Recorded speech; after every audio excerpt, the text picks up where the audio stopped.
the time you got to go and show you're growing. Now you know about the facts of life, the facts of life. When the world never seems to believe in up to your dreams, and suddenly you're finding out the facts of life are all about you, all about you, all about you.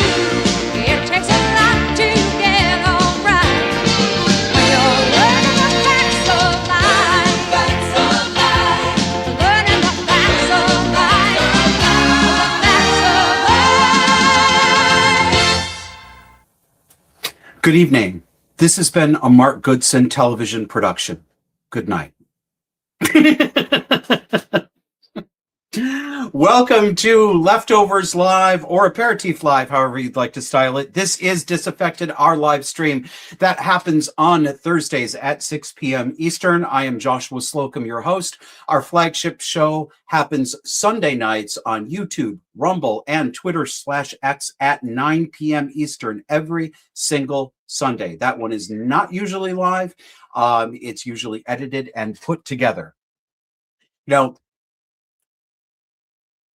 one of my weaknesses is YouTube reaction videos. I am addicted to them. I cannot get enough of them, and I have to seriously ration myself because I get extremely emotional with almost all of them, because it's watching younger people in younger generations who didn't grow up in the 80s, didn't grow up in the 90s the way I did, be taken by the best quality musical performances from the 60s, the 70s, and the 80s is joyful. It's one of the few things about younger generations that makes me happy and that gives me hope. And part of why I like it is these young people, and they're usually, I don't know, I could put generations on them. I would guess from the ones I look at, I'm looking at people who are from their late teens right now, or the past couple of years, up to their early and mid 30s generally, although there are some older people who do it. They say what I think is true with no prompting from anyone else. These kids, they're not just kids, they're adults too. These men and women look at the camera and say, my God, there was music like this. There were people who had stage presence like this. This is the generation that talks about charisma. And these YouTube reactors see actual charisma, actual star quality. We don't have stars anymore. Not even, I mean, and I'm not even making I'm not insulting her. She's not my cup of tea, but I don't hate her or anything. Taylor Swift isn't even a star that way. She's not. There just isn't. She's probably the closest thing to a star. I'll disclose my biases. I think the 20th century was the century of the Hollywood star, and I use Hollywood expansively. I mean it not to include only movies. I'm also including television, popular stage entertainment, and music. The Hollywood superstar of the 20th century will never come again. We will never have another Elvis Presley. We will never have another group like the Rolling Stones. I don't particularly like them, but they have the star quality. We won't have another Michael Jackson. We won't have another Madonna. You can add your own there. If I didn't mention it, it doesn't mean I'm saying you're stupid and I hate all your favorites.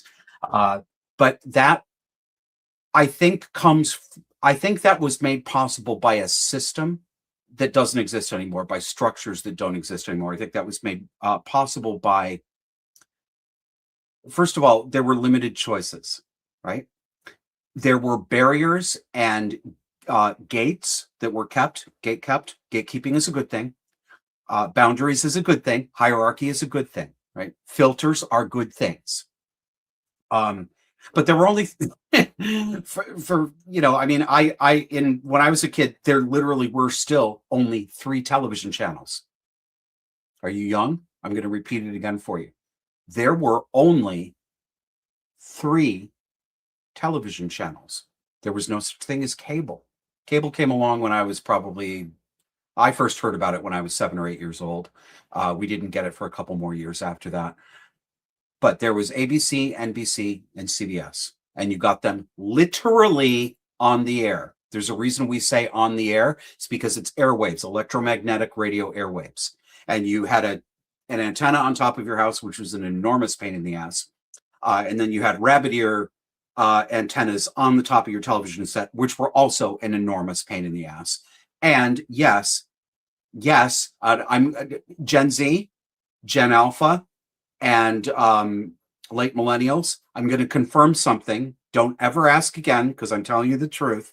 Yes, it is true that there was something called the end of the broadcast day.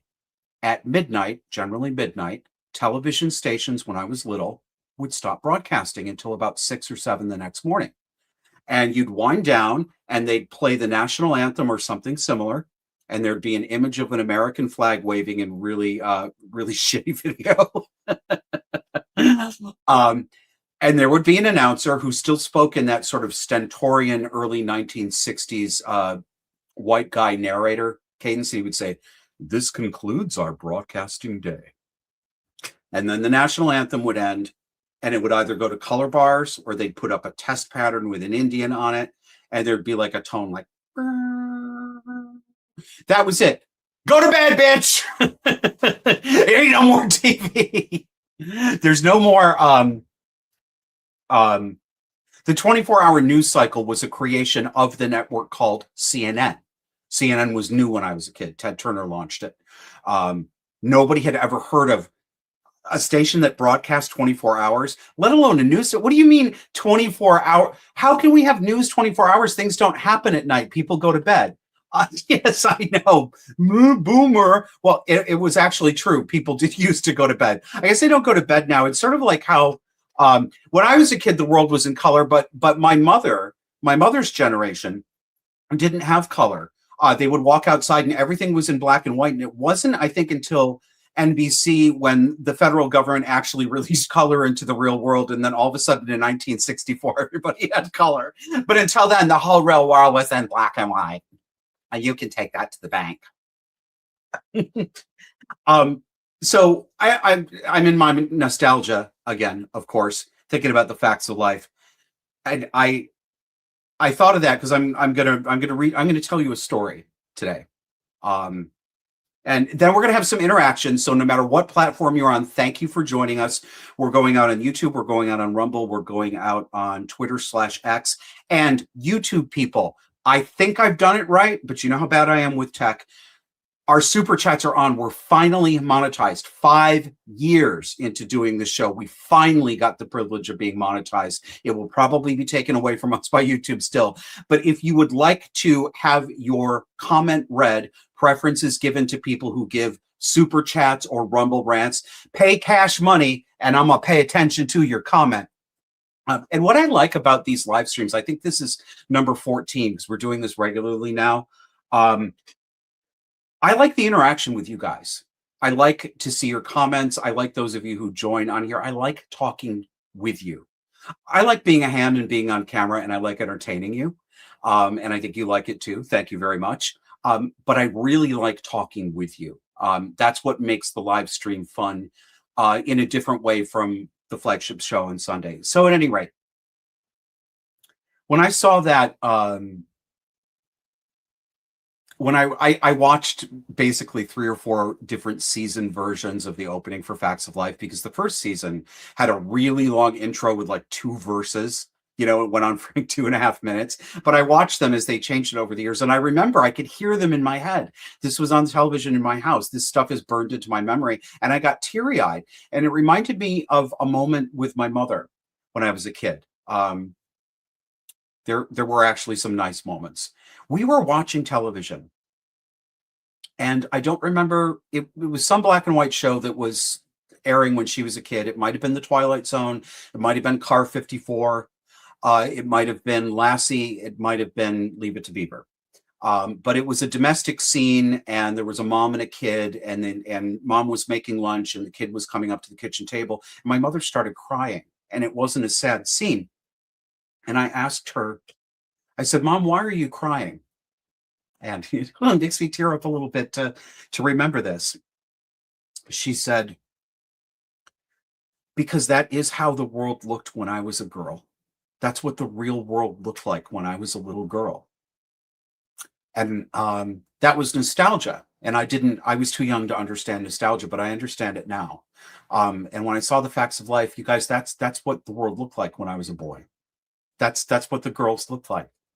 That's what the furniture looked like. That's what the typefaces looked like. That's what the music sounded like.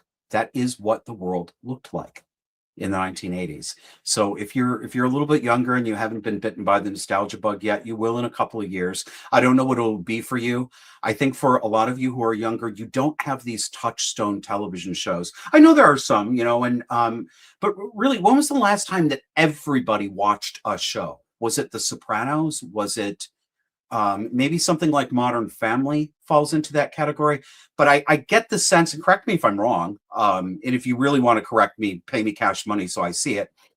But I don't think you'll have something. You'll have some music, you'll have some what they call content these days that will trigger that for you. So let me take a quick look here. My sister is writing in the background here.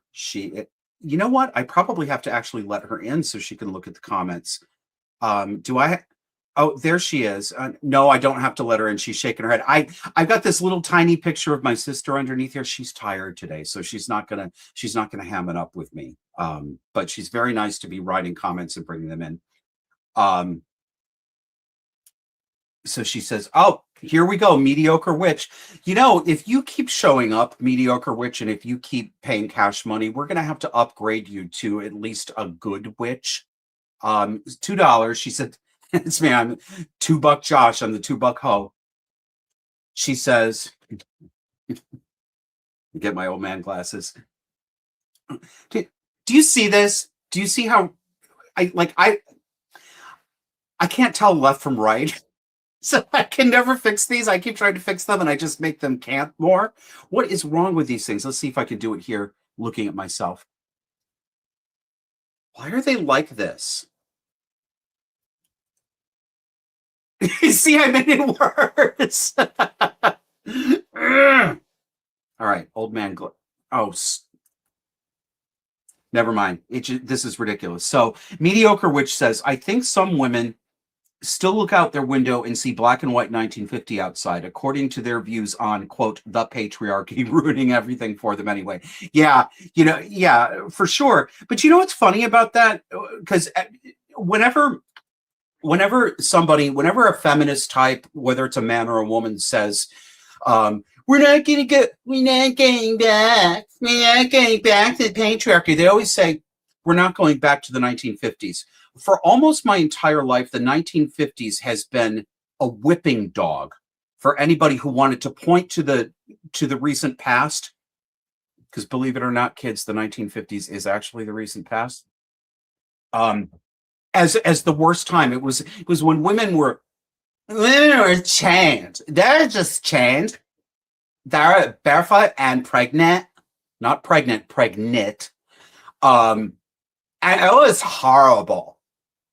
The 1950s were a literal paradise that the earth had never seen before. I'm not making that up or exaggerating. The level of affluence and convenience and the standard of living in the United States, particularly with the economic boom after World War II, was unparalleled in human history. The height of the Roman Empire could not touch the level of literal push button convenience that the 1950s brought. Think about women being chained to the kitchen. The electric washing machine that became popular in the 40s and 50s, that one single appliance, the electric washing machine, cut an entire day's manual labor out of women's lives immediately, overnight. Laundry day for women throughout history has been a whole day, an 8 to 10 hour day of hard manual labor. Have you ever washed clothes on a washboard or with it's like a trowel with it's like a handheld agitator, like in your washing machine, but you have to do this. It is exhausting. I've done it a couple of times. It's exhausting work. Women used to get together and do laundry together. They'd go to the river or wherever else it was, and they'd get together and they'd work because they could sing and talk with each other and gossip, and it would make this laborious process a little bit more bearable and something sociable too. But the 1950s, to call the 1950s a time when anyone in America was chained and oppressed, is the most ludicrous misreading of history. Anyway, Mediocre Witch, thank you for the comment. Arclay 2879, also treating me like a cheap $2 hoe. Thank you very much. Says, man, I miss television show themes. Knight Rider, Airwolf, Dukes of Hazzard on my ringtone. Yes, absolutely, absolutely. Is there? I ask you. Actually, I'm going to propose two as best TV theme songs. You know what? Hang on a second. No, I don't have time. I'm not going to screw with it. I would have had this ready if I knew you were going to give that comment. I'm going to propose two television theme songs that I think are the two best that were ever out there. Knight Rider is one of them. I can't decide if one is better than the other, but the Knight Rider theme song, holy shit. Was there any boy and several girls in the 1980s who did not hear that doo-doo, doo-doo, doo-doo, doo-doo, doo-doo, and immediately get excited? That Trans Am was fire, absolute fire. Kit, the talking car. I pretended my bike was Kit for years and years. But the other one, I think the other best television theme song, probably the Munsters. I don't know, if anybody here, if you were a teen in the 60s, tell me, did they ever release the Munsters theme song as a single that hit the top 40? Because that is probably the best bitchin' ass surf rock jam I've ever heard in my life. I mean, that is just a fantastic rock pop song. Yeah, Jess has put Knight Rider in there, but I have to like download it and then upload it to the thing. So you guys can do that on your own. Let's see what else we've got here. The Riv 132, $10. Thank you very much. Meeple fun better for you for $10. Says, when you discuss educational standards, love when you discuss educational standards. I'm in college and they force us to use an online platform that is not an improvement on reading textbooks, handwritten outlines and notes. It's a step backwards. God bless you for recognizing that. Tell in the comments, you don't have to pay again. You're welcome to, but you don't have to. The Riv, are you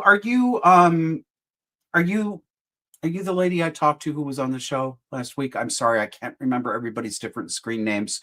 If you are in college and you're college age and you recognize this, you are so far ahead of everybody else. Have you guys seen the news that's come out over the past week? And it's not just one study. I believe it's multiple studies, so it's getting a lot of play. That the current generation of school kids, by actual testing measures for the first time in our history, are what they are calling less cognitively capable than the generations that came before them. And it's all down to the replacement of paper books and handwriting and real world materials with laptops and iPads and Chromebooks. And you all remember over the past 20 years, that's all that's happened. Breathless stories. We're going to bring our students into the 21st century with the greatest new technology. And the Bill and Melinda Gates Foundation has just given $500 billion towards putting 65 laptops in each desktop. And everybody was like going, woo, woo, our children's is going to learn. And of course, a lot of us knew exactly what was going to happen, which is that kids were going to become this. Give me YouTube. Well, it did happen. Yes. The Riv 132. You are the person I was thinking of. Very good, very good, very good. All right, let's look at a couple of highlights from the State of the Union. You've probably seen them somewhere else, but let's look at them anyway. I'm going to do a little more detail about this on the flagship show Sunday night at 9, YouTube, Rumble, and X Disaffected. I I didn't listen to the State of the Union. I haven't for a couple of years. I am so bored by these things. I like Donald Trump and I find him entertaining as a speaker, but the State of the Union format is just god awful. I just go for the highlight reels. And it's my understanding that he droned on for 2 bloody hours this week. Is that true? Oh my God, can you imagine? I can listen to myself talk for a long time. I can't listen to myself talk for 2. Well, actually, that's not true. I think we went for 2 hours last week, but at least other people were talking at the same time. And I suppose that's the case for Trump, because what do we got here? Let's there was some talking. There's a lot of loud talking going on up in here in the chamber when you're supposed to be listening to the president. See if I can get it here. Here we go. Yeah, and just the absolutely appalling. Do you hear I told you I can't do left and right? Let's here's clip 1. So tonight I'm inviting every legislator to join with my administration in reaffirming a fundamental principle. If you agree with this statement, then stand up and show your support. The first duty of the American government is to protect American citizens, not illegal aliens. Look at that. The entire left side of the room stays seated. The entire Democrat wing stayed seated.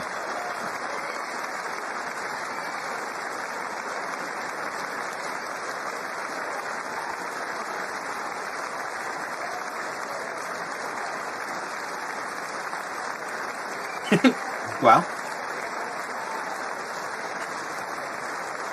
he's so funny.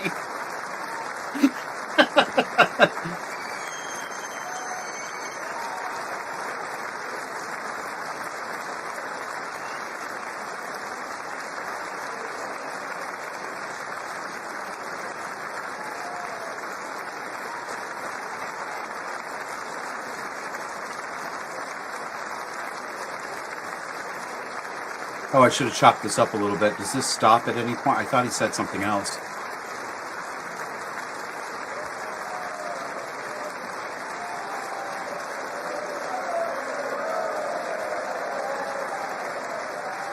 Oh, are the Republicans booing the Democrats now? I can't quite tell what's going on.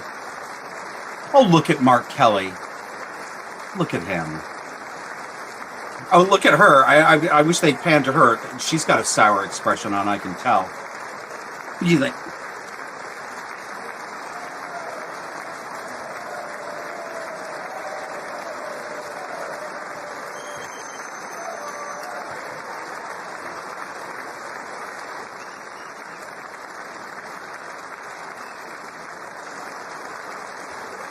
We're going to get a cap off here.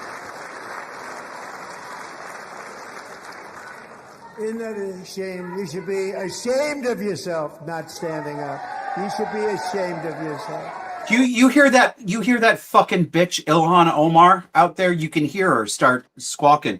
This is not just partisanship. It's partisanship, yes. This is the worst partisanship we've ever seen in this country. But it is not just partisanship. It is complete and literal disconnection from reality, because what Trump said is correct. The first and primary purpose, this is not a point of controversy. It simply is the way nations are built. It is how our nation was formed. The creation of the federal government of the United States of America was quite literally to provide for the common defense of the country, to protect the borders and protect the citizens. That is the primary function of government. They don't care. They don't care. I don't even know if I could say they don't believe it or know it. No, they know it. They're all just liars. But it's not enough for these people to hate Donald Trump. That's not enough. They have to show that they actually don't care about their countrymen. They don't care about their constituents. They don't care about any of the young women who've been murdered, raped and murdered by illegal aliens. Jocelyn Nungare, Laken Riley. They certainly didn't care, as we'll see in a little while, about the murder of Irina Zarutska. That was not an illegal alien. Trump misspoke on that. That was a homegrown American black man who'd been sprung after 14 arrests, and who probably will never stand trial. They'll declare him incompetent. They'll reaffirm his schizophrenia diagnosis and just release him. Because if you can't prosecute him, you just have to let him go back out, because like they might have to go to Denny's or something. Let me get on some of these comments you guys are sending in. Thank you very much. Arclight 2879, $5. I would add Get Smart as a great theme song. That's a good one. Jeannie Gold, my dear friend George, $5. Thank you very much. He's right about this. Charlie's Angels is my favorite television opening of all time. It wasn't just the music; the graphics were so memorable and campy. Yeah. You remember, like, think of the opening. Oh, how could early onset senility? I'm sorry.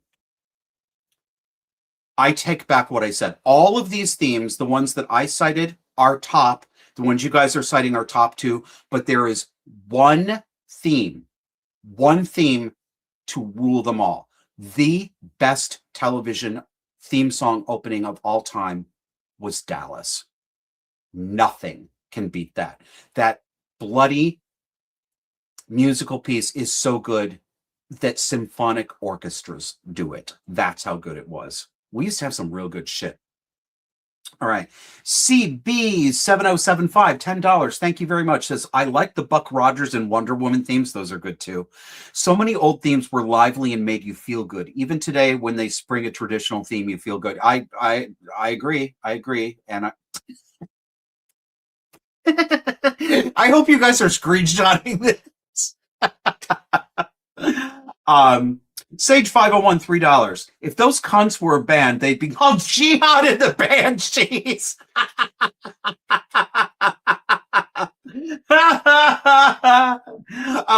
Oh, somebody think they got theyself a free question up in here. It is not the first of the month. I am not your benefits check. Kuroy Hemlock says, what do you think about the BAFTAs and the guy with Tourette's versus Black victimhood? I'm glad you asked. I'm not going to talk about it a lot tonight. I'm putting together, that's going to be a main topic on this this Sunday's show at 9 o'clock. You know what I think about it. I think what any sensible person thinks about it. What an appalling act of racial solidarity that took the form of abuse. They abused that man at the BAFTA ceremony. The British Arts Film Television Awards, I think is what it is. It's the British equivalent of the Oscars and the Emmys rolled in all together. And one of the films that was being honored at the BAFTAs was a film that dramatized. It wasn't a documentary. It was a dramatic retelling of this man's story. I beg your pardon. I'm sorry. I've forgotten his name. With Tourette's syndrome, involuntary ejaculations of profanities. It was one of the films getting an award, and the guy whose life story was told by this film was invited as a guest to the BAFTAs. And Alan Cumming, the actor who hosted the ceremony, even warned people at the outset, said there's somebody here with Tourette's syndrome who's probably going to shout out things, but there's a film about this here. So, everybody just take it in stride. Oh no. So he's yelling, shut the fuck up. And he yells nigger. And yeah, that's right. I said the word nigger with a hard R, nigger. And notice something. Let it settle for a second. All right, that's long enough. Notice that you're still alive, even if you're black. I'm sure there has to be at least one black person watching. You are still alive. You weren't harmed. Nope, you weren't harmed. You're still here. Still got your job. Still married to your wife. Still have your kids. And the Black Hollywood elite just exploded on this guy, and people exploded on him in social media. Apologize. And unfortunately, after initially refusing to apologize, because it is an act of abuse, these people talk about being tolerant and inclusive and caring about marginalized people. This man has a neurological condition called Tourette's that has made him suffer his entire life. He's been beaten. He's lost jobs. He has a really hard time getting along in life for something that's involuntary and he can't control. And they went and abused him further on the night that should have been his glory. Ungracious doesn't even come close to describing that kind of behavior. So I'm going to talk about that more on the show this coming Sunday. Couple more here. The Fox So Cunning and Free, $10. Thank you. As a 90s kid in good standing, the best TV show themes are themes from Power Rangers and X-Men animated series. Okay, I'll give you that. I never watched either of them. X-Files was also a good theme. Not as good as the others. Jeannie Gold up again with $5. Thank you. Both Dallas and Dynasty. Aaron Spelling knew the art of a television opening. He was responsible for The Love Boat, Fantasy Island, Dynasty, and Charlie's Angels. Yes. You know, what I was going to say, I was thinking about Dallas. Do you remember this was very big in the 70s and 80s? TV openings would feature little tidbits of the cast, but they put them in these little inset boxes, and then the screen would slide over, and it'd be like, with Marcia Gay Harden. You know? and my favorite, my absolute favorite, do you guys remember? You remember Dallas, you remember Miss Ellie, who was played by Jeannie's gonna get this, who was played by the actress named Barbara Bel Geddes. Barbara Bel Geddes, I don't remember if she got sick or if she was pulling a Joan Crawford and pretending to be sick because she didn't like her contract and wanted more money, but she couldn't do one season of the show. And I can still remember hearing this off the television when Dallas premiered that year. The role of Miss Ellie will be played this season by Donna Reed. And I was like, Donna Reed from the Donna Reed show and from It's a Wonderful Life. Oh my God, Donna Reed's going to be on Dallas. I thought it was great. And one more, and then I'll go on for a minute and come back. Neo Ops says $5. Thank you very much. Says, girl, get some readers from Amazon. Best TV show theme was Dallas. Bobby Ewing swoon. Oh, tell me about it. But yeah, Patrick Duffy. Oh, I'll tell you something else though, because I mean, one of the reasons I don't date is because I like basically handsome psychopathic men. I have so had the hots for Larry Hagman. You cannot imagine. Ever since I saw him on I Dream of Jeannie and I heard him calling him master, I was like, oh yes. So I used to like to look at Larry Hagman on Dallas too. Somebody else got themselves one more, and then I'm gonna go back and show you some more clips. Bar Shees, Josh, were you a Wigga in 1998? I don't think so. I'm having a hard time understanding what I'm reading. Oh, this is you guys going back and forth. Okay, so Josh, were you a Wigga in 1998? My sister says, can answer, no, he was not. Progman76 said Josh was pretty flat for a white guy. Middleston says he was gay New Kid on the Block. That is actually true. New Kids on the Block, when they came out. My sister's friend, that was actually, I took Jess Ann to the New Kids on the Block concert. I don't remember if it was a birthday present or something else, but in the entire auditorium, this was the Carrier Dome in Syracuse, New York, where the Orangemen play. And I think there was a total of 3 pubic hairs in the entire auditorium because it was all these little girls. But Jesse's friends used to say that I looked like one of the band members, Jordan Knight, when I had the, sort of 80s, 90s version of a 50s pompadour hair. So that was fun. All right, let's look at a little more from the State of the Union. To be joined tonight by a woman who's been through hell, Anya Zuretska. In 2022, she and her beautiful daughter, so beautiful, what a beautiful young woman. Irina fled war-torn Ukraine to live with relatives near Charlotte, North Carolina. And by the way, what's going on with Charlotte?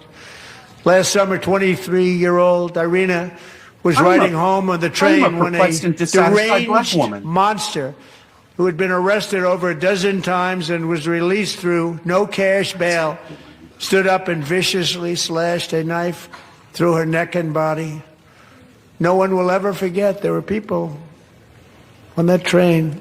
No one will ever forget the expression of terror on Irina's face as she looked up at her attacker in the last seconds of her life. She died instantly. She had escaped a brutal war only to be slain by a hardened criminal set free to kill in America. Came in through open borders. Okay, we don't need to listen to the whole thing, and we don't need to watch Mrs. Zarutska cry. But this was another moment at which the Democrats did not stand and recognize this. I mean, this behavior is just appalling. I'm going to save the rest of these clips for the Sunday show. You guys have probably been saturated with them somewhere else, because I do want to tell you a story. I think I've got one that you're going to find really fun. And then I want to open this up and have some interaction. So when I'm done telling the story, I'm going to put the link out. I can't do it on YouTube because YouTube software, if I understand this correctly, and if I don't, somebody on YouTube, please correct me, and if there's a solution to this, but I believe that YouTube prevents commenters from actually posting links. So on Rumble, I can put the link for you to join me on camera here, but I can't do it on YouTube. And if I can figure out a way to do it, I will. I'm sorry about that. Jess is telling me you can. Check it out, Jess, and catch me back up. John Stewart Cairns, 499 pounds sterling. Thank you, sir. I recognize you. You are a Substack subscriber. You restack my stuff. It's nice to see you. Nice to talk to you.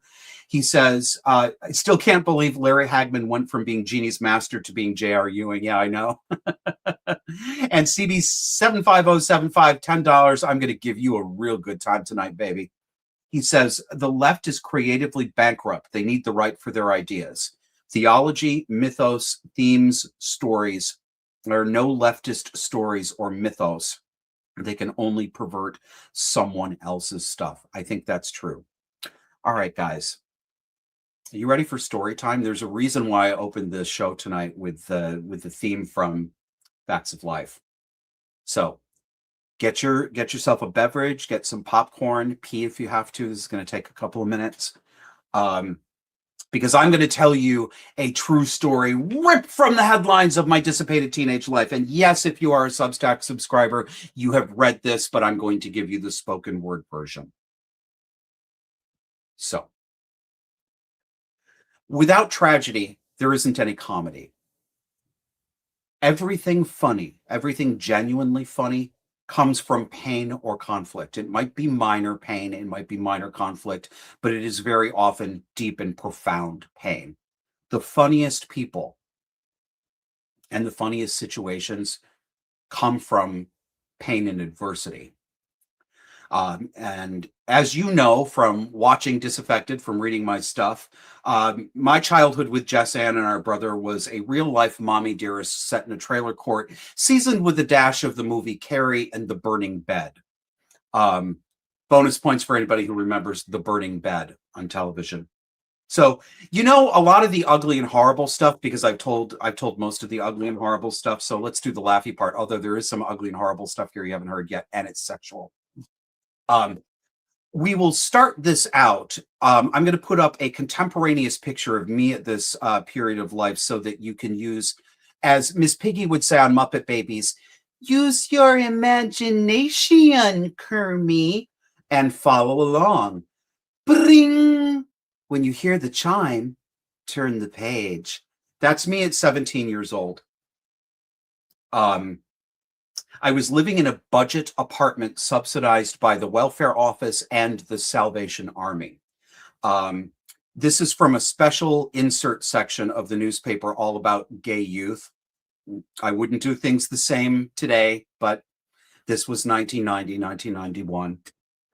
In the rest of that newspaper insert, not just the cover spread or the centerfold, along with some other kids who were interviewed for this, I modeled clothes from Chappell's department store in upstate New York.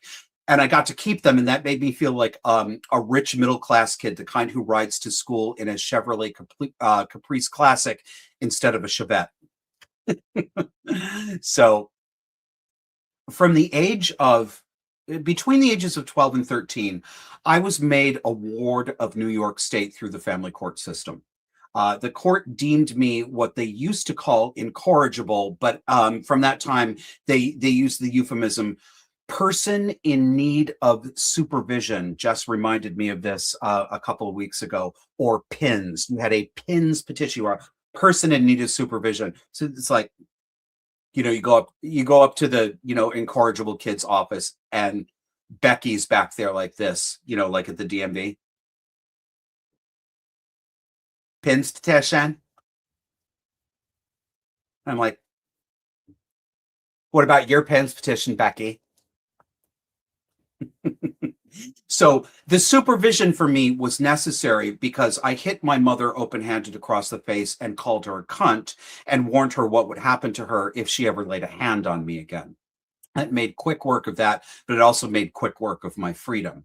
That was the proximate, although not the ultimate cause of my being placed in a glorified orphanage, a group home populated by boys who stole cars, set fires to buildings, and raped their sisters. I had done none of these things, but apparently that was the place for me. So this court placement had everything that you need for a top-rated movie of the week on Lifetime television for women and alcoholic homosexuals.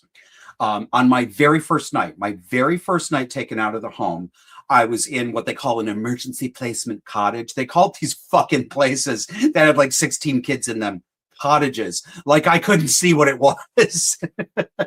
On my very first night, I was stuck into a bedroom with a black kid 2 years older who climbed into bed and said to me, "I'ma get that ass," and then masturbated me while I laid there shocked, not knowing what to do. That was my first night out of the house. Over the next couple of years, I would get pressed up against the wall and choked with an attempt to strangle me by a male staff member. Then some of the boys would propose that I could act as a relief station for horny young men between nighttime staff checks, and would say things like, "Hey, Josh, do you think girls will like my dick?" And I also learned how to bowl at weekly league games because that's what white trash, poor kids and orphans in New York, upstate New York, have always traditionally done. So we had sexual abuse and bowling. I told you this story was a lit, honey. Details on that for another time. This story is about where I went and what happened after I got myself jail sprung in late 1990. So I got tired of playing Little Orphan Andy and having to listen to all those grown-ups who didn't know one thing. So I went back to family court at 16 years old and pled my case. And I must have done a pretty good job, because the judge granted me emancipated minor status. So I was declared a legal adult at 16 years old. I no longer had to answer to anybody. I could go where I wanted and do what I pleased. It was the better of several bad options. I was unstable, but I was actually competent to live on my own and take care of myself. So, I'm glad it worked out the way it did. So I crossed that goal off my list. And the next one was quitting high school because that place was fucking balls and I was tired of getting picked on for being a homo. So these were the days when I was in high school before what they call GSAs, gay straight alliances, which are probably now dated at this point. These kinds of clubs, these queer clubs are open and normalized in schools now. It was not like that when I was in school. All that we Nancy boys and lesers got was a secret lunchtime meeting with a guidance counselor who looked like the lady on the Herbal Essences shampoo bottle from the 1970s. And that got tired really quick, frankly, because it didn't get me laid. So I was like, whatever, hosers, I'm out of here. And since I was a young man who intended to go places other than the back room of bars called the Eagle, there was one other item on my to-do list, and that was getting a GED, an equivalent diploma. That luckily, at least one teacher recognized my preternatural brilliance, because Mr. P ran the after-school GED classes. You had to take classes before you could take the test to get your GED. He was the one who ran the classes. But I told him I wanted to quit school and I was going to blow this lame ass place, but I totally needed my GED. And Mr. P said I didn't need to sit through the classes with all the dumb kids. I was obviously smarter than them, so I could just come in on Saturday and take the test. And I did, and I got a perfect score, and I walked out with my GED, and suddenly I was on my way and I was going to make it after all. But where was I going? Well, I was going to a place with the address 714 McBride Street in Syracuse, New York. The picture of the house is on your screen. I was, in fact, going to a home for wayward girls. Not boys, girls. Did you think I'm joking about that? You think I'm making up the part about wayward girls? I'm not. This is how 714 McBride Street in Syracuse, New York, which had been under the aegis of the Salvation Army and other charitable groups for a long time. This is how it was described and known in 1967. Nope, not that one. I got to find the other one. Damn it, I messed up my pacing. Here it is. The McBride Street Home for Unwed Mothers.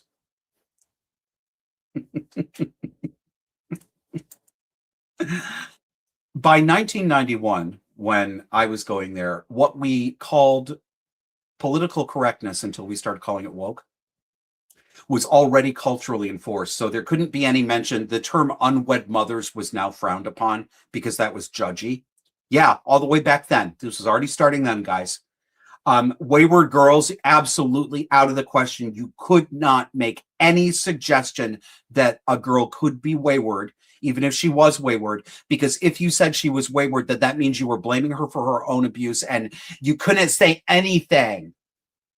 So I don't remember what 714 McBride Street was officially called in 1991, but for me, it was the home for wayward girls. And I'm going to tell you about a telephone call with my then best friend. I'm going to call him Peter. When I found out that I was going to home for wayward girls. So I'll play both parts. So this is taking place on a Bell Systems kitchen wall telephone, the yellow one with the rotary dial and the super extra long white cord that mismatched that you could drag into the cellar so that nobody else could hear you. So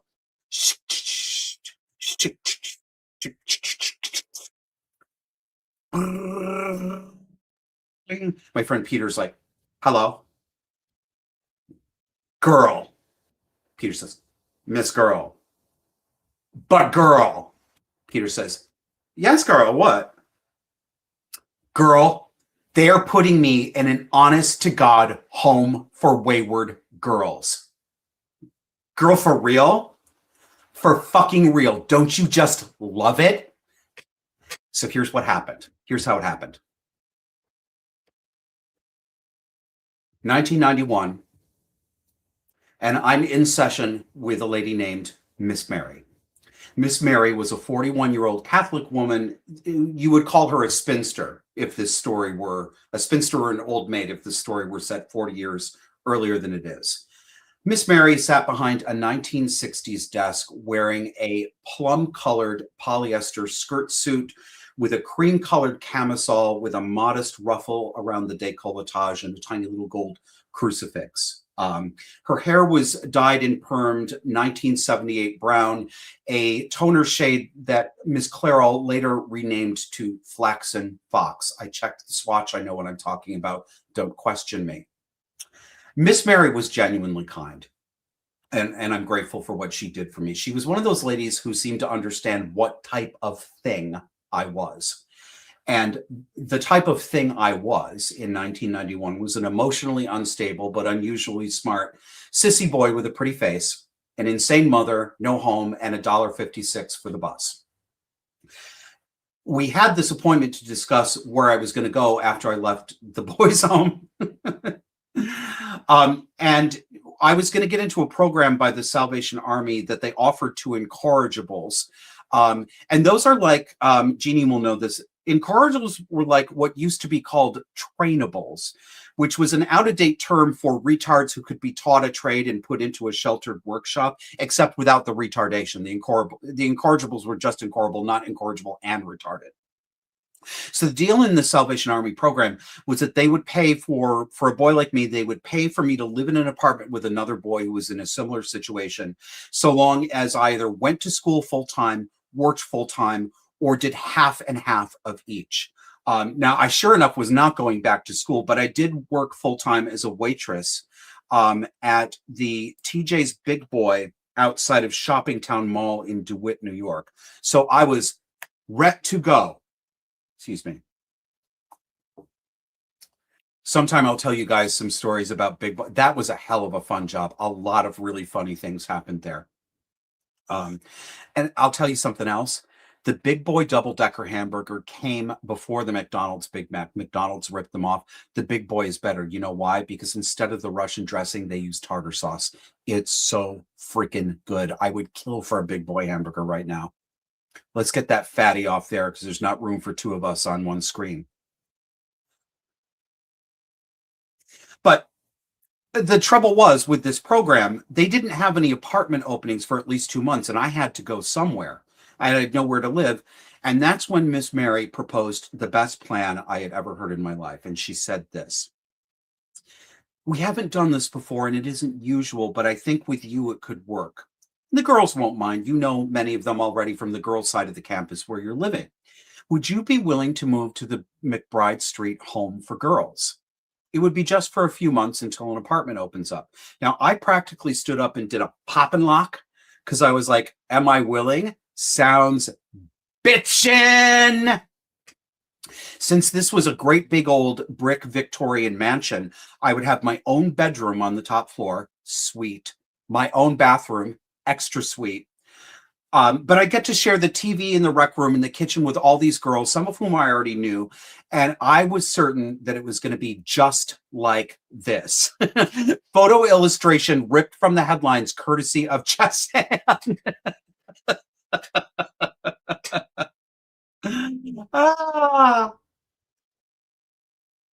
I'll come back to your guys. You guys are sending in comments. Thank you very much. You're helping buy my cat food and Kevin's dog food for Vector. Thank you. I'll come back to you in a few minutes, but I want to get through this first. So I was ready to have fun, and I moved in, and assorted hijinks did immediately commence. For example, Jennifer and I had hairspray battles where we threatened each other with cans of Aussie Instant Freeze and said that, you know, if you didn't get off my case, I'm gonna light this shit on fire and use it as a flamethrower and scar your face tragically for life. And that would have been easy to do because in those days, when you were 16, you could smoke, and you could also smoke indoors in the home for girls. So we all had Bic lighters. We all had, if you had a can of hairspray, you had a weapon. Then Bethany was so pregnant that she was constantly almost falling down the stairs because she was so front heavy. And then there was this one time that I caught Angel, and she was the one short black girl there. So just think of her as Tootie. I caught her sitting on her boyfriend's lap watching daytime stories, soap operas. Now, I didn't understand why Angel and I'm going to tell you her boyfriend's name, and I'm not making it up. Why Angel and Pookie Sean had to be all up on top of each other when there were two sofas and a really big easy chair in the living room. So I started talking to him. And then I noticed that they were subtly moving together in a rhythm like this. So I said, I'm gonna go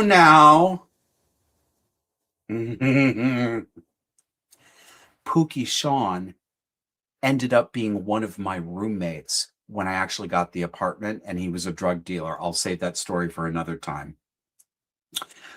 So there wasn't a psychological ailment or a way of being in trouble or a grisly family backstory that you could not find in the lives of the girls who lived in that home with one faggot. We had all seen things that a woman ain't supposed to see, and we had all done things and people that nobody should do. But it was a hell of a lot of fun. I had a really, really good time. And I think the girls that I lived with for a few months did too. I think this was fun for them. The Home for Wayward Girls had much looser rules than the Timu orphanage that I got sprung from.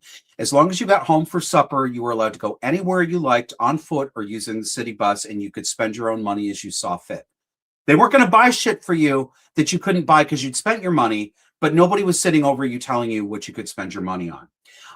If you screwed around and you skipped school or you lost your job, you didn't lose privileges. You simply lost your place to live. They just kick you out. I don't remember that happening to anybody there because, I mean, at least the crew that I was with, we had all come from living nightmares. And we weren't going to screw up this good thing that we had going.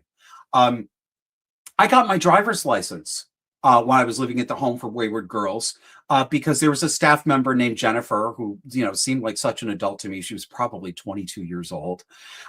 She let me use her 1986 copper orange colored Chevy Camaro V8 and 5-speed to take my driver's test on. That was hella fun. And every night there was a hot home-cooked meal on the table, courtesy one of the girls or me if it was my turn or one of the staff members. Nobody monitored who you were talking to on the phone. Nobody listened into your phone calls. You could make as many long-distance calls as you wanted as long as you paid for them. Bedtime was up to you. You didn't have a curfew for bedtime. But if you stayed up late and acted like a bitch to everyone the next day because you were tired, they weren't going to take your shit. So here in this hothouse of teen pregnancy, early onset alcoholism, and junior Miss Cluster B, the Salvation Army staff managed to make something that looked and felt an awful lot like a normal home, believe it or not. And I know how that must sound to people who come from normal lives, but what we had in that place was the closest thing to wholesome and stable that most of us kids had ever known. However, there's always a salty part of the story. The Home for Wayward Girls was also the site of my greatest teenage humiliation. This is the part of the story where I borrow from Stephen King, and I call it Sometimes They Come Back. Picture it. Syracuse, 1991. A cobwebby cellar with 1960s washing machines in the bowels of a creaking old mansion. A skittish Nancy boy in Z Cavaricci jeans and a neon sweater stood over an open washing machine pouring boiling water into the basin. Josh! Do you have the stock pots? Why you have brought those pots downstairs? Christ, shut up, Keisha. Do you want everyone to know? Here she comes down the stairs. I didn't ask her to come down. She came down. You do have those pots. Why are you boiling water for the washing machine? There's a setting right here that says hot on it. You get hot water out of it. He said, well, I just needed hotter water. Keisha looks at me like this.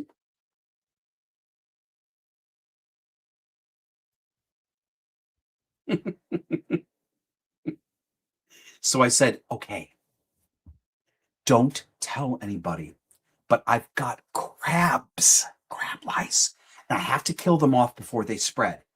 And I'm sitting there thinking, oh my God, will she keep my secret? Is she going to tell everybody? How am I going to get out of this? She goes, oh, honey. He said, I know. Please don't tell anybody. I'm so embarrassed. I've taken really great care. I have not let any of my clothes or my laundry leave my room or the bathroom except to come down here so you guys are safe. I'm not using your bathroom. I'm not even sitting on furniture. But this is the second time I've tried to make them go away and it didn't work last time. That's why I'm boiling the water. Now, God bless Keisha. She actually took pity on me and guarded the cellar door for me. And agreed to lie if anyone asked what I was doing. I don't know what kind of story she was going to come up with, but she was definitely going to lie for me.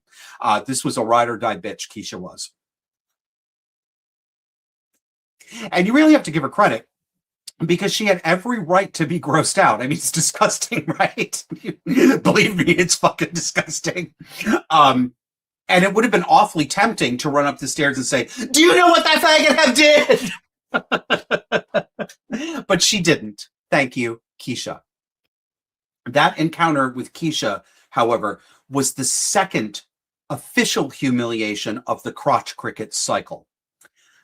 Because when I had discovered, to my absolute creeping fucking horror, why I was itching that way, I immediately thought of Ben, the last guy I played Roll in the Hay with, who was a good friend of my earlier friend Peter that I was on the phone with. So when I discovered what was wrong with me, like the teenage borderline that I was, I immediately called Peter and told him what his rat bastard friend had done to me. Actually, I think I was a little bit jealous that I couldn't get the full drama of being a real girl in trouble.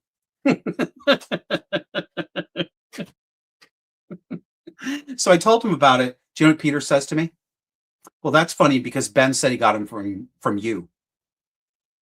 And I said, what?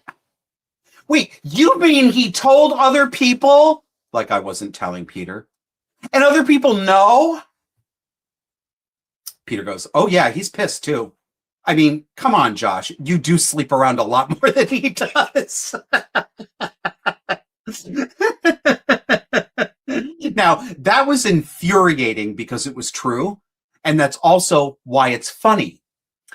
Of course, I blamed a much more innocent boy for the consequences of me being a gutter slut. What else would a histrionic homosexual teen living in a home for unwed mothers do?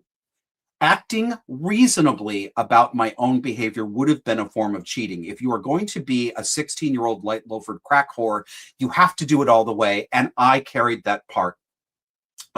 So that's your story for this week. I thank you for patronizing Slocum Cinemas. Please remember to deposit unwanted. For some reason, Shelby has come in. She's working at Slocum Cinemas movie theater. She said, please remember to deposit unwanted concession wrappers in the wastebasket that is provided to you next to the exit signs. The ushers will show you the way, but it is probably better to wait to use the bathroom until you get home. All right, let me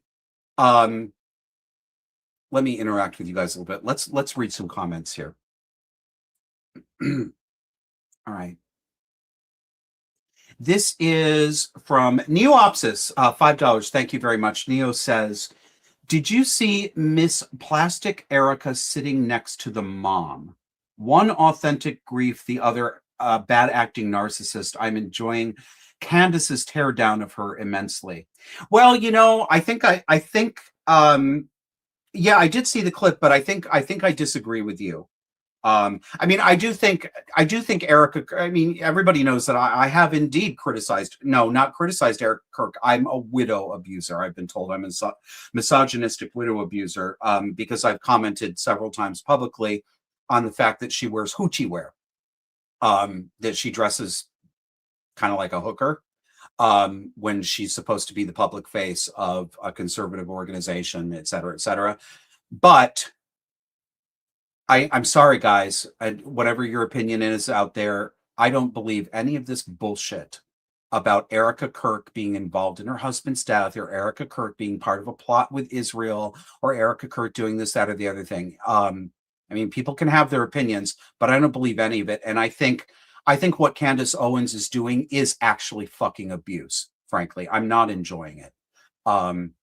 It's one thing to criticize somebody for what they wear. It's entirely another to get up there and rail on that woman week after week. And now, if something comes along and I find out later that all of the worst accusations were true and that Charlie Kirk was murdered by Mossad or the guy who did the commercials for Dunkin' Donuts in 1978, and that Erica Kirk was his love child, fine, I'll admit it. But none of this makes any sense to me. It makes no sense at all. I think it just strikes me as absurd. And I think Candace Owens I think she's a shitty person, honestly. And not just because of what she's I think what she's doing is actually abusing Erica Kirk. She is abusing her. She's doing reputation destruction in public. If she were going to go after her for her demeanor, for what she says, and have substantive critiques, even if they're bitchy, absolutely fine. But to accuse her of murdering, so that's what I think about Candace Owens. You guys can have your own opinions. I'm not trying to lecture you, but I'm not on board with that. What else have we got here? Let me take a look myself freshly at the comments. This is the first time that we've been live on YouTube where we have super chats turned. Do we have we do have super chats turned on. That's fantastic. You guys can give us some money. That is fabulous. Let me take a look here because I wasn't able to see these last week.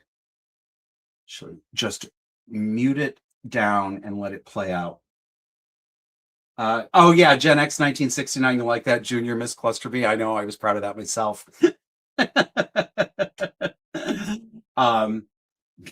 Louis General Jr. says 2 things can be true at once. That is true.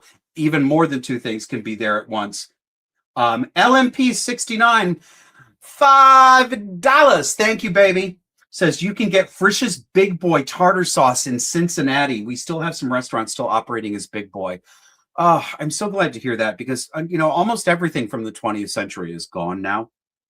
And I know my attachment to a lot of this stuff is literally just old guy nostalgia. I do know that, I mean, I'm hearkening back to the things of my youth and childhood that felt comfortable for me. But there were some good things. There were some quality things. And as the generations have turned over, it seems to me, at least as generations have turned over, as Gen X is now aging, I'm getting into late middle age at this point. They're not being replaced with other quality offerings the way things used to be. And again, I think about my mother's and my grandmother's generation. They saw big change. My grandmother was born in 1913. She was born on, I believe it was a farm in Pennsylvania. She did not know what electricity or a telephone was until she was at least 10 years old. She hadn't heard of these things, okay? Rural ass living, horse and buggy. When the first lady in town got a crank telephone, it was great big news. So my grandmother saw extraordinary. My grandmother started out basically living a little house on the prairie life. And by the time she died in 1992, there were 747s and television and pocket calculators. Can you imagine adjusting to the world that way? That had to have been absolutely extraordinary to see all that. But styles would change, restaurants would come and go, musical genres would come and go. But there was a lot of quality that came up. In the new generations, I'm not, and maybe it's my own generational prejudice, but I don't think that our new options are the quality that they were, when new things would come along in my mom's generation that my grandma would have to get used to. I mean, look at fast food. Fast food's not affordable anymore. Have you got Jessie Ann and I, my sister, when I was down visiting her over Christmas, we went out shopping and we wanted hamburgers. So we went to Five Guys, and I like Five Guys hamburgers for fast food hamburgers. They're good. But my God, we both got a hamburger. I think my sister got a milkshake. I got a Coke, and I think an order of fries to split. It was $45. $45 for that. I could have gone to a sit down restaurant and had a waitress bring it to me for $37. So at any rate, Let me offer this to you guys. I wonder if I can do blah, blah, blah. YouTube people, I'm sorry this week. I'm going to try. I'm going to try because I'd like to have one or two of you guys, and we can do this in a rotation. And for those of you who've joined me on camera and on microphone before, you're welcome to ask again. Don't take this the wrong way, but if there are others who haven't before, I am going to give preferential treatment to them to give other people a chance here too. So please don't be offended. But I'm going to put out the link for you to join me on the show on camera. And the first place I'm going to put it is in the Rumble chat. So, cannot insert a command after other text. Let's see. Oh, that worked. Okay, so if you're looking at our stream on Rumble, there is a link to StreamYard that you can click to join, and I can add you on stage. You are welcome to come on camera and microphone, or you can leave your camera off, use a picture, or use a black screen, and use only your voice. Not trying to out anybody against their will. But let's see if I can put that up on YouTube. You know what? And I could really use one of you to come in and tell a story of your own, because I have to go to the bathroom. This is one of the things, you don't know this when we get the edited show on Sundays, but I have a bladder the size of a pea, and I have to go to the bathroom constantly. So doing a live stream is actually a little bit of a stretch for me. Let's see if I can put this link in the YouTube chat. See if you guys can join me. Oh my God, did it work? Did it work? I think it did. So if any of you want to come along, tell you what I'm going to do. I'm going to put up a pretty little picture for you for a second, and I'm going to take a quick break. Don't go anywhere. The stream is not over yet. But since I don't have any co-hosts today, this is the way it's going to have to be. What should I put up for you? We did that one. We did that one. We did that one. Well, just pretend I'm having technical difficulties, and I'll be right back.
Okay, I am back.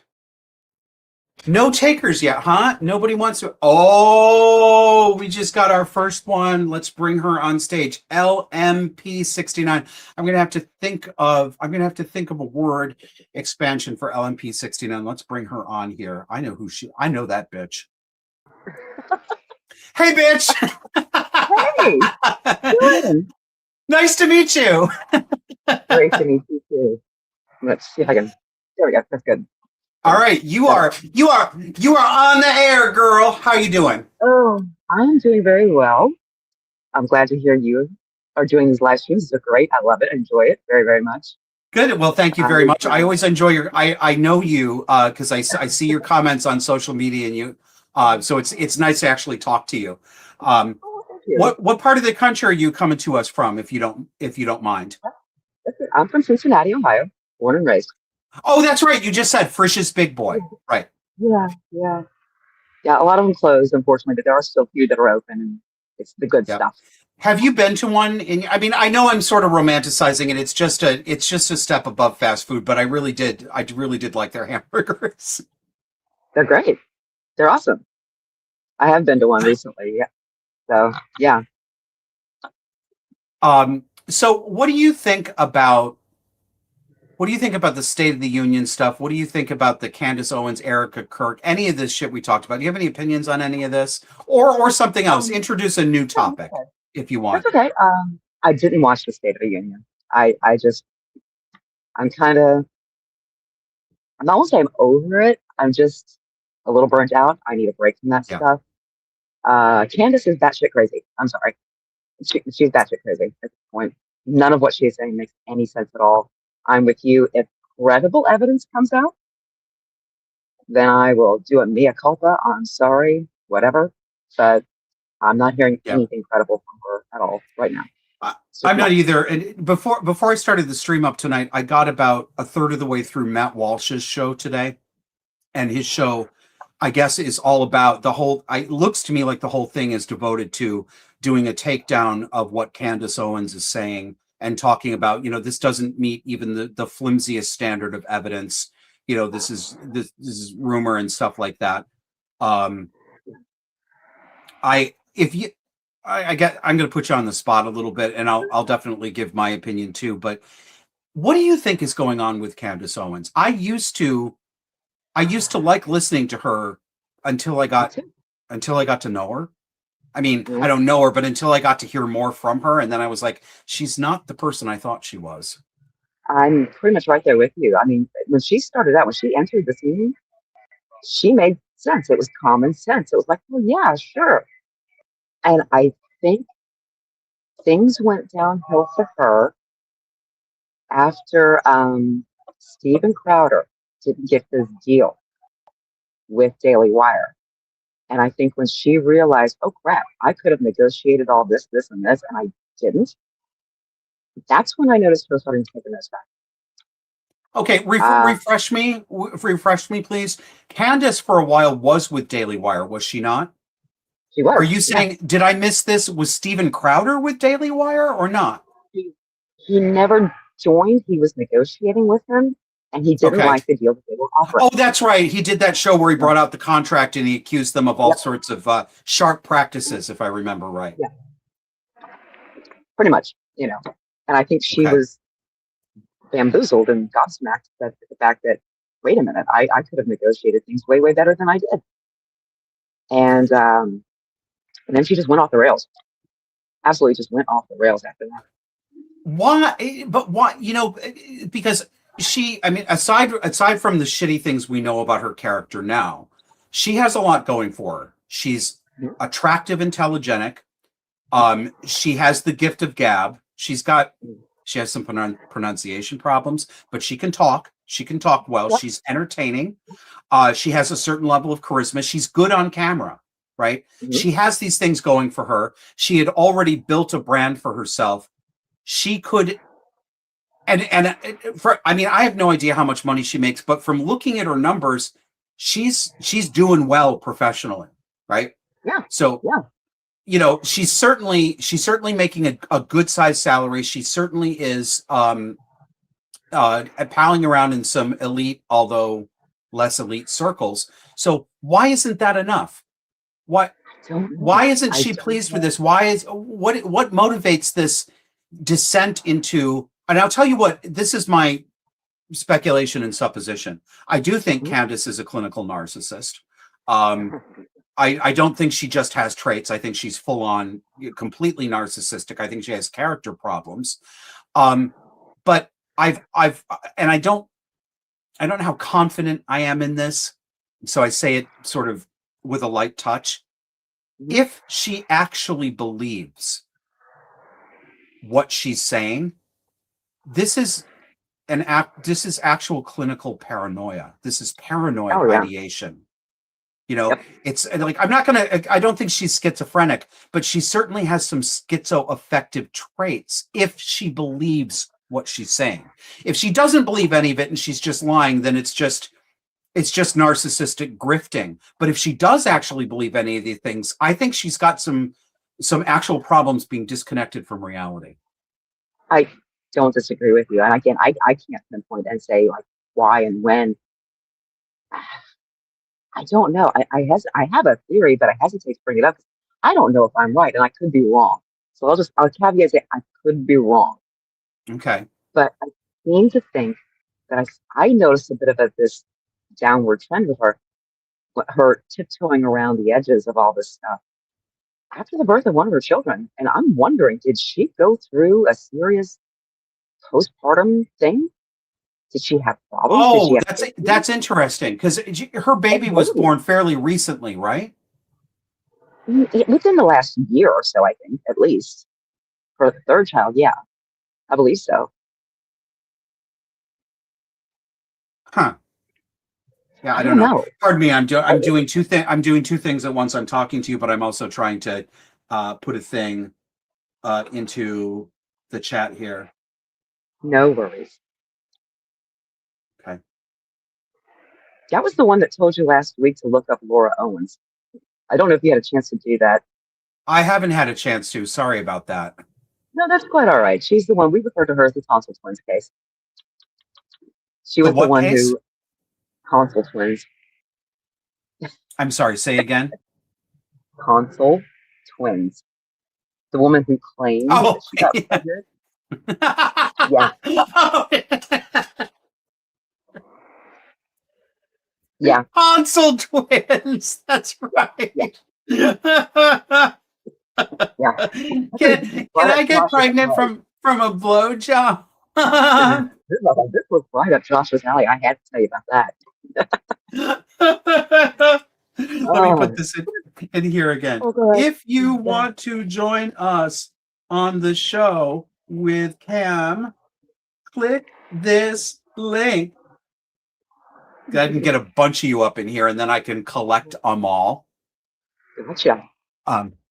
Let me tell you a story about, since you brought up, well, I have the big boy stories, but the tonsil twins, that reminds me of a time in the emergency room about 15 years ago. And if my friend George, who calls himself Genie Gold, if he's here now, he's going to remember this story, because he was the first person I called to talk to about it. So I had to go to the emergency room to get stitches because I cut my finger with a chef's knife really deep, and I couldn't stop the bleeding. Wow. That was the third time I've been to an emergency room in 20 years for cutting my finger or my thumb. The first time I did it, I was actually editing 16 millimeter film with a little device called a guillotine. It's literally called a guillotine, because you'd line up the film, you'd mark your edit, and this chop would come down, and I basically almost took my thumb off. So I'm in there, and I'm to get stitches for this thumb wound, and I'm in one of the, you don't have a room in the emergency room, but they'll put you on a bed and put a curtain around you so you can hear everybody else's ailments next to you. And there's these two girls, Spanish girls of some extraction. I could tell by their accent. They were speaking English, but they had Spanish accents. And they were teenagers, and I never saw them, so I couldn't put eyes on them. But my guess is that one of them was about 15 and the other one was about 17. So they're talking, like, oh my God, I hope my mom doesn't find out about this, and I'm like, oh, we got some girls in trouble, right? And the 15-year-old says to the older one, she goes, oh my God, I hope I'm not pregnant. Oh, my mom, she's gonna kill me, so it's all this. But then she says, when you have the baby, where does it come out? And I'm sitting here going, what?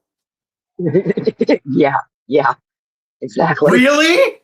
And I'm thinking to myself, bitch, it comes out the same place you stuck it in. Like, I mean, how do you not know this? Have you ever gone to the bath? Have you looked at yourself? I'd be surprised how many women don't. It gets better. She goes, because her friend goes, what do you mean, where does it come out? And she's like, does it come out your asshole? No, for real, I swear to God, this actually happened. It actually happened. Wow. The older girl says to her, she goes, why are you so stupid?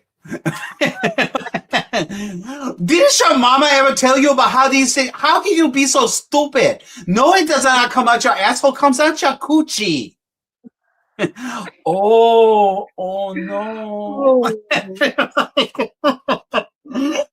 I mean, it's funny in the retelling, but it isn't actually funny. It's tragic. I mean, it's tragic. You know, this girl probably had no idea how. She probably didn't really understand the mechanics of why she was having a pregnancy scare in the first place. Wow, that's terrifying. That really is, especially at that age. Yeah, and isn't it kind of weird too? Like, it makes me wonder what do teenagers in this era, what do they actually know and what do they not know? Because society has become so explicit about all matters sexual that I guess I sort of had this easy assumption that they all know everything, but that can't be. There must be a lot of misinformation. They must believe a lot of phony things. Well, it sounds like they do. It's crazy. Well, because the woman I was talking about, she's 35. She's been pulling this scam for a good decade. The only reason she the pregnant from a blowjob scam. Yeah. The only reason she got caught was because she went to the Sun because Clayton is a somewhat of a celebrity. He was on The Bachelor. That's the only reason she got caught. Okay. Because everybody was like, none of this makes sense. None of this makes any sense. And it was pretty much the internet who rallied around him and kind of dug deep. And she doesn't like anybody talking about her. But she did this to herself because she's the one that went public with it. And come to find out, 3 other men that she had tried to pull a similar scam to. And that's classic. That's classic. Borderline narcissist exploitation. It makes me. It reminds me of what I talked about on the main Sunday show last week, with the psychiatrist Hannah Spear, who does the blog and podcast Psychobabble, and her hypothesis that many cases of what we call borderline personality disorder in women is actually a female euphemism for female psychopathy. The exploitation, the callous disregard for other people's rights, the willingness to use and destroy the reputation of friends or romantic partners in order to get what you want. You see that a lot in. It's her to a T. Absolutely, she had a poor guy under a restraining order for she just would keep getting it renewed. They live in separate states, and he didn't have the wherewithal to truly fight it. And it was when she first filed, it was the height of Me Too. And every 2 years, she'd go back and get it renewed, and he's wondering, what? He said, I've never violated the restraining order. I don't understand, what I can do. And they basically told him that, well, it doesn't matter. You don't have to violate it. All she has to do is say she's still fearful. And why? She almost why? Crazy. Like what is it? What is it? What is it going to take societally? I'm really asking the question. If anybody knows, please offer me something. What is it going to take? How much of this ball-busting criminal cunt behavior from women are we going to tolerate and see in front of us all the time until we stop allowing these cluster B women to get away with this stuff and not punish them? Anybody who works in the criminal justice system knows players and grifters because criminals are full of them. They've seen this. They know this game. So why do they continue to indulge it? That's what I don't understand. Why does this never seem to catch up with women like this? I don't know. Pardon me. I'm nearing the end of the shift, so I'm walking. You're getting paid to talk. That's nice. Well, tonight. I'm not going to worry about it. But yeah, she keeps getting away with it because nobody fought back until Clayton. And it was crazy. It was just wild. But she went to go get that restraining order for this first gentleman who didn't really have a good clue of what was going on in the system. She tried to get made permanent, but she refused to show up in court. And the judge was like, out of here, done. Well, she refused to show up because she didn't feel safe. Yep. She didn't. Oh, yeah, absolutely. He got this first gentleman. When I was telling you this, it's a wild story, but when she tried to go after Clayton for paternity and all of this, and he was not having it. He said, I know what we did. I know what we didn't do. And he tried to drop the case. And I know she's not pregnant in her tonsils. Exactly. And he said, no, I'm not willing to drop this case. I want a finding of non-paternity. So the case went forward and they had a trial. It's on YouTube. You can find it. It's great. And by this time, he's in touch with these other men that she had done this to. And so they were called, subpoenaed as witnesses. Do you know this woman? And her attorney, who's piece of work she is, called 911 because this man showed up to testify. And they called 911 on a person who had been subpoenaed to testify. Wait, let me make sure that let me repeat back to you what I think I heard. I think I heard you say that there was a court case and the man against whom she had taken out a restraining order had been subpoenaed to testify. So following the law, he showed up in court to testify. But when he did show up in court to testify, this woman's lawyer called 911 from the courtroom because he showed up? Yep. Nailed it. Okay, I'm done. I'm done. I'm outside, so sorry if I'm a little loud. Oh yeah. We've got a couple of comments here I want to get in because people paid me cash money. That's right. CB75075, $5. Thank you, sir. Says nothing will be done because guilting men for resources is a multi-billion-dollar a year industry. Yeah, I think that's true. I've got a couple to catch up on with here. Nia Opsis again, $5. Thank you, Henny. Oh, he's talking about my bathroom break. Wear a diaper, girl. We must suffer for our art. Well, I mean, I'm willing to suffer, but there's a certain point where my suffering is going to become your suffering. So I don't think you really want that. Dave the Skeptic, he's got two. First one for $1. I'll only read half of that one because that's cheap.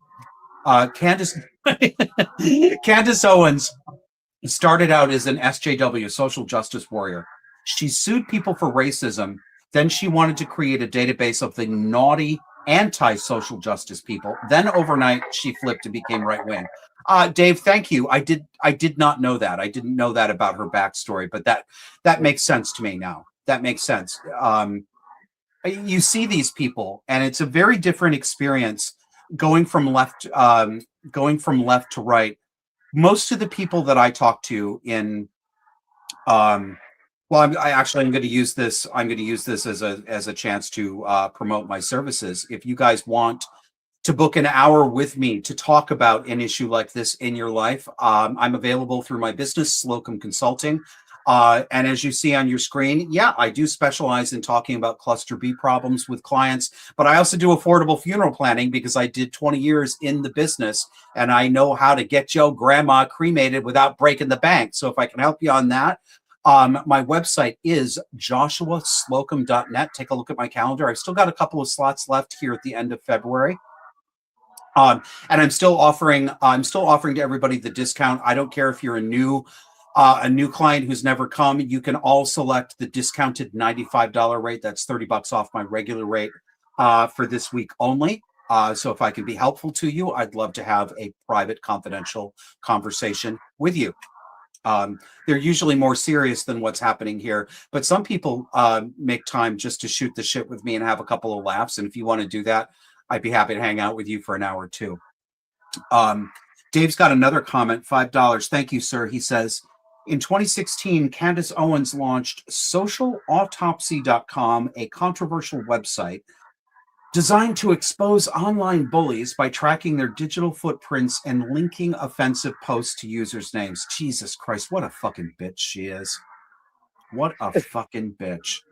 And like you, I learned about that stuff after she kind of really went big. If I'd known that stuff about her from the first, I never would have followed her. Yeah, I didn't have any idea. What I got lost as somebody said of me last week, I do the Trump bob and weave where the stories go all over the place. So I got lost here. But what I was going to say is most of the people I know, most of the people I know who interact with me because of the show or because of the Substack, and this is certainly the case for me, who have gone from being leftists to being conservatives, or, you know, not everybody has gone. I actually have gone to the right. It's not true. I will not say I didn't change, the left left me. That's not true for me. I did change. The left did leave me, but then I also picked up my bags and left what remained of the left. I actually did become conservative. I do believe in those things now. I'm not still a 90s liberal. And it's okay if you are. There's a lot of people out there who are. That's fine. But I'm not. I am actually conservative now. But the main part of that took 6 or 7 years. And it's 10 years now. And I'm still changing my mind about things. And it was and I think this is true for most people I've talked to. This was a real soul searching time where you fight with yourself and you say, am I wrong about this too? Or am I becoming a bad person? Because a lot of the things I decided to acknowledge as truth were things I did not want to be true. What's your story, Ellen P? I mean, what's your political arc? I've pretty much been conservative most of my life. As my tag, as my name suggests, I was born in '69, so I'm definitely a Gen Xer. Unlike most of my peers, though, my parents were older when they had me. I mean, there's like serious age gaps between my siblings. I have an older brother who's 10 years older than me. My sister was 17 years older than me before she passed. And I was the shock. Surprise, Mom, you have to take birth control pills every day for them to work. You know, my father was in World War II. My mom was born in 1931. So your parents were old as shit when they had you. I mean, relatively. Compared to others around them, And I used to embarrass the shit out of my sister. As a toddler, we would go out in public, and I would call my mother by her first name and my sister Mom. Imagine that in 1970. She used to get very odd looks. But so I mean, I grew up with parents who experienced the Great Depression. You did not throw away food. You conserved. It was just a natural lifestyle in our home growing up. That's just what it was. We took care of family. My mom raised 2 of my cousins when her sister passed away. That's just what you did. You take care of family. You conserve. You work hard. My father would be turning over in his grave to learn some of the things that have happened in the last 10 years.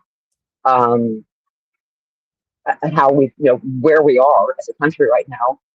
But that's just what I grew up with. That was a natural thing for me. So would you say that you saw eye to eye generally with your parents on cultural and political issues? Mostly. Some things, not so much. I'm a little more middle of the road than they were. But that's just, I think, growing up in the time that I grew up, teenage formative years in the 80s. It was just different. Me as a teenager, the conditions and our lifestyles in society was very, very different than from when my parents were teenagers. It's a whole different world. Like your grandmother didn't know what electricity was. My dad, his favorite film was The Homecoming, the Waltons, The Homecoming. And I remember asking him, because he grew up in a very rural area. And I asked him, I said, because he said it reminded him of home. And I said, there was a scene with everybody gathered around the radio and John Boy brings in the butter to churn the butter while they're listening to the radio.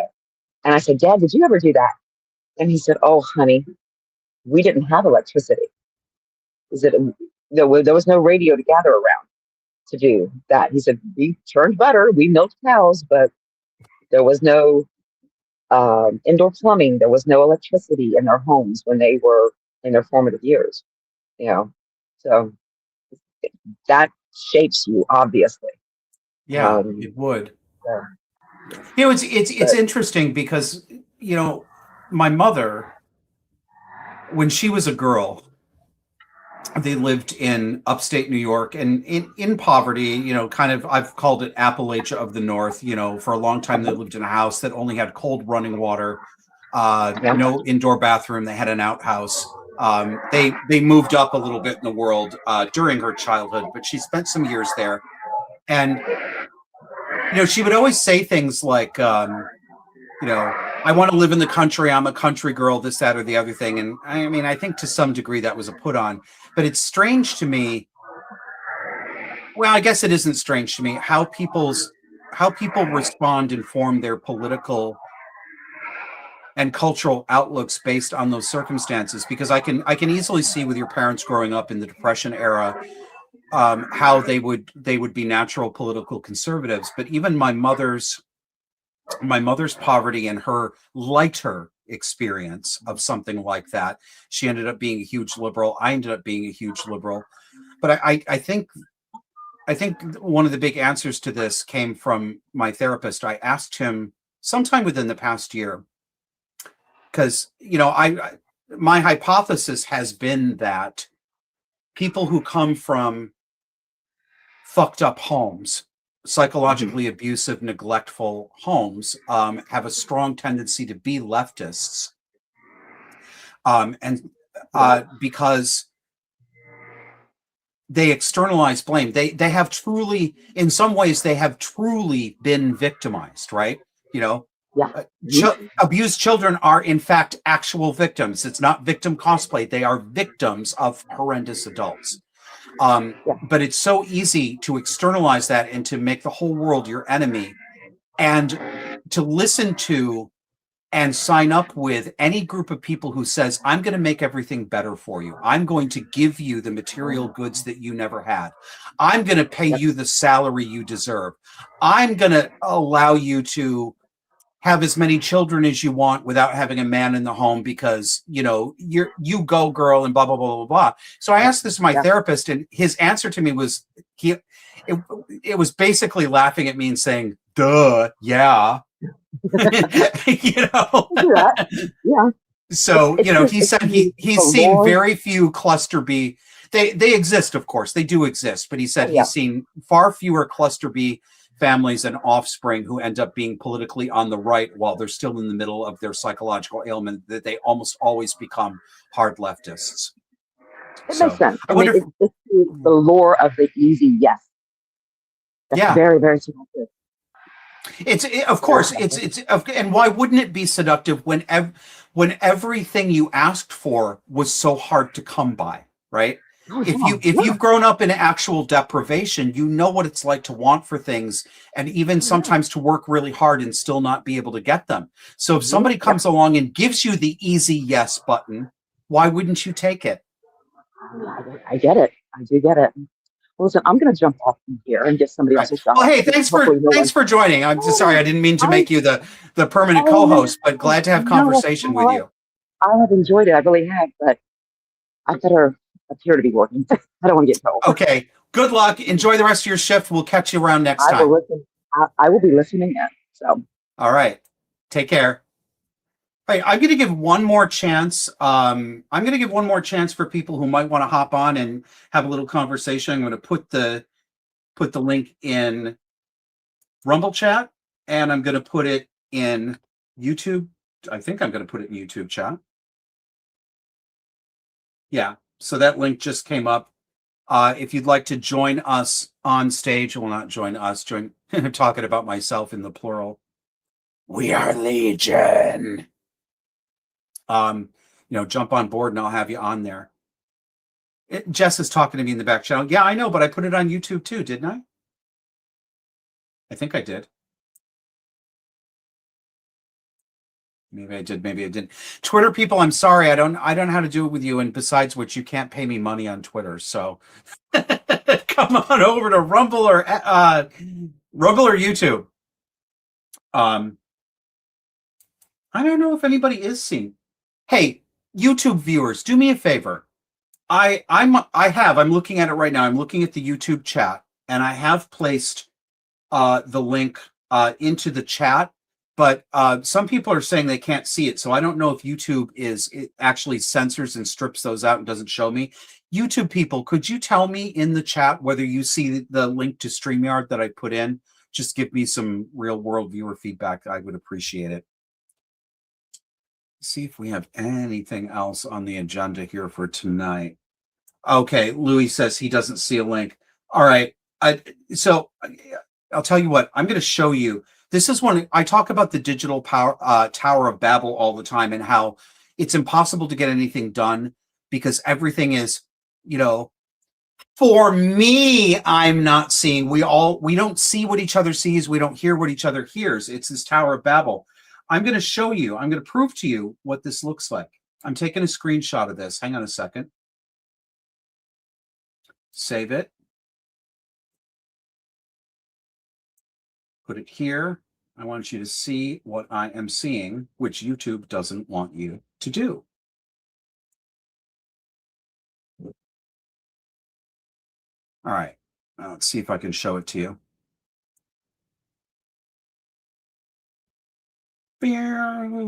Stand by as I work my own tech. Okay. That's the YouTube chat. As you see, I did in fact put the link there. So you're seeing what I see. So YouTube allows me to believe that I have actually successfully posted that, but you guys can't see it. That's the digital Tower of Babel. I hate this shit. I absolutely hate it.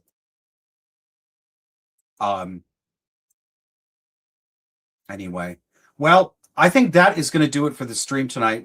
Every time I get on here, I think to myself, because I'm still getting used to this. I'm used to doing the hour to hour and 20-minute show that Kevin and I tape, and then we, go through the editing process and, button it up and all that stuff. I'm still getting used to this format, and I still have this little bit of anxiety before I go on. What am I going to have to talk about? I can't talk about, I'm not going to be able to do more than a half hour, and then all of a sudden it's an hour and 45 minutes, or it's 2 hours that have gone by. Because of course, you guys say funny things, and a lot of times you come and talk to me and keep it going. So that has been Leftovers Live.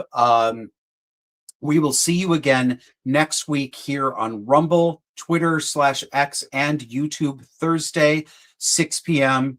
Might move over to Wednesday, but if so, I'll announce that first.